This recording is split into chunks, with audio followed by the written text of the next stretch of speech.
바벨탑 이야기 다들 잘 아시죠? 그런데 우리가 어릴 때부터 들어온 그 익숙한 이야기 속에 어쩌면 오늘 우리를 향한 강력한 경고가 숨어 있다면 어떨까요? 지금부터 그 숨겨진 진짜 의미를 한번 파헤쳐 보겠습니다. 네, 우리가 보통 아는 바벨탑 이야기는 간단하죠. 인간들이 교만해져서 하늘까지 닿는 엄청난 탑을 쌓으려고 했어요.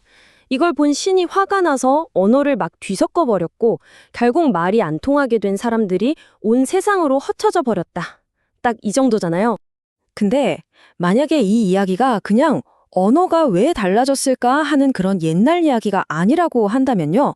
이게 사실은 기술, 제국, 그리고 인간의 끝없는 욕망에 대한 바로 오늘을 살아가는 우리를 향한 경고의 메시지라면 이야기가 완전히 달라지겠죠. 자, 바벨탑을 지었던 사람들의 진짜 속마음, 그게 놀랍게도 고대 히브리어 원문에 딱 숨겨져 있습니다. 우리 한번 세 가지 핵심 표현을 짚어보면서 그들의 진짜 계획이 뭐였는지 파헤쳐보죠. 자, 첫 번째 단서, 바로 하나의 언어라는 말입니다. 원문으로는 사파 에하트인데요. 이게 그냥 말이 통했네 하는 수준이 아니에요.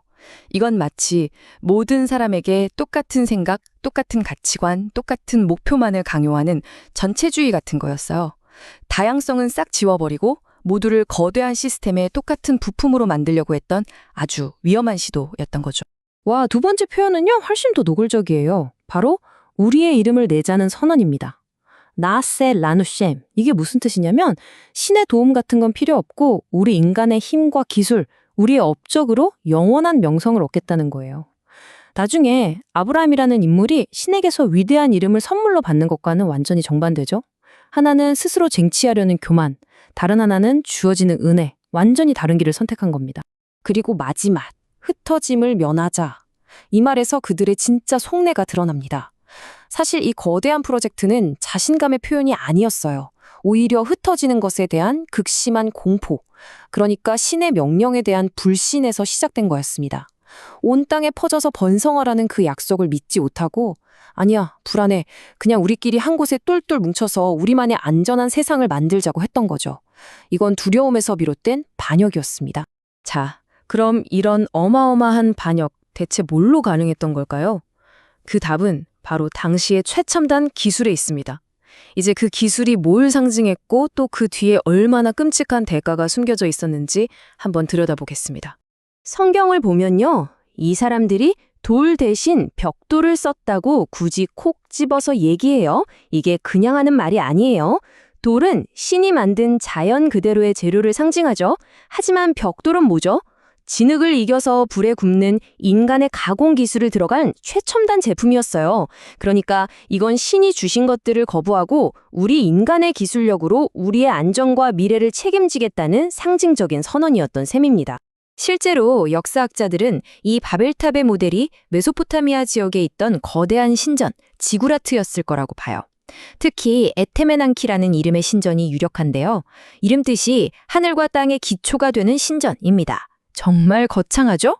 근데 더 재미있는 건 이 탑이 인간이 하늘로 올라가는 계단이 아니었다는 거예요.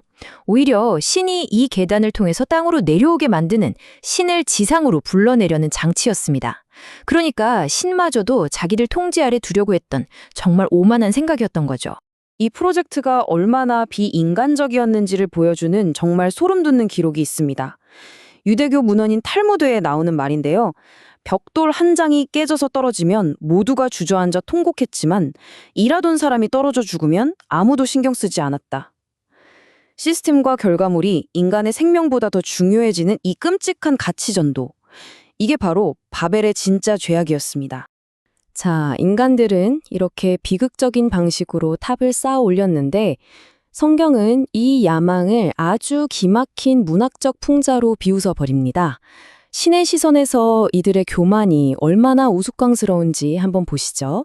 생각해보세요. 인간들은 하늘에 닿겠다고 그 야단버석을 떨면서 탑을 쌓았는데 신의 눈에는 그 탑이 너무너무 작아서 그걸 제대로 보려면 직접 내려와서 확인해야 할 정도였다는 겁니다. 인간의 교만이 신의 광대함 앞에서 얼마나 보잘것없는지를 보여주는 정말 통렬한 풍자 아니겠어요? 그리고 여기서 정말 기가 막힌 게 나오는데요. 성경 저자의 언어 유희가 폭발합니다. 히브리어 원문을 보면요. 벽돌을 만들자가 늘베나예요. 근데 혼자 파괴하자, 뒤섞어버리자는 나블라합니다. 늘베나, 나블라. 어떠세요? 알파벳 순서만 뒤집은 아나그램이에요. 인간이 세우려고 했던 질서, LBN을 신께서 얼마나 손쉽게 무질서, NBL로 뒤집어 버리는지. 이보다 더 절묘할 수가 없죠? 자, 이제 이야기의 하이라이트로 가보겠습니다. 우리가 흔히 벌이라고만 생각했던 이 사건이 사실은 얼마나 놀라운 은혜였고 또 축복이었는지 한번 보시죠. 원래 바빌론 사람들은 자기들 도시 이름 바벨을 신의 문이라는 아주 거창한 뜻으로 불렀어요. 우리 도시가 신과 통하는 문이다, 이거죠. 그런데 성경은 이걸 완전히 비틀어 버립니다. 바벨이라는 단어를 히브리어 동사인 발랄, 즉 뒤섞다, 혼란스럽게 하다라는 말과 연결시켜버려요. 제국의 위대한 상징을 혼돈의 상징으로 바꿔버리는 아주 강력한 한방이었죠. 네, 바로 이 지점에서 이 이야기의 가장 중요한 반전이 드러나는 겁니다. 흩어지는 건 저주가 아니었어요. 오히려 치료제였던 거죠. 하나의 생각, 하나의 문화, 하나의 언어만을 강요하던 그 폭력적인 제국의 획일성을 파괴하고 마침내 다양한 민족들이 각자의 고유한 빛깔과 목소리로 온 땅을 채우게 하려는 신의 본래 계획을 회복시키는 어찌 보면 혹독하지만 가장 자비로운 조치였던 겁니다. 그리고 이 위대한 역전극은 신약 성경의 오순절 사건에서 완벽하게 완성됩니다. 보세요. 바벨에서는 인간의 교만이 하늘로 오르려다가 실패하고 혼란 속에서 흩어졌죠. 그런데 오순절에는 정반대로 신의 은혜가 하늘에서 내려옵니다. 바벨에선 하나의 언어가 오히려 혼란을 낳았지만 오순절에는 수많은 다른 언어들이 기적적으로 소통을 만들어내요. 강제로 흩어졌던 인류가 이제는 사명을 위해 온 세상으로 기쁘게 나아갑니다. 모두를 똑같이 만드는 획일적인 통일이 아니라 각자의 다름이 존중받는 거룩한 다양성 안에서 진짜 하나됨이 어떻게 가능한지를 보여주는 정말 감동적인 장면이죠.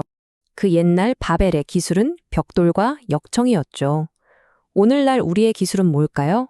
바로 소셜미디어, 빅데이터, 인공지능입니다. 우리는 이 놀라운 기술들로 어떤 이름을 내려고 하고 있을까요? 어떤 흩어짐을 두려워하면서 우리만의 성벽을 더 높이 쌓고 있진 않을까요? 어쩌면 이 수천 년 전의 이야기는 그냥 과거의 기록이 아니라 바로 지금 우리에게 거울을 비추고 있는지도 모르겠습니다.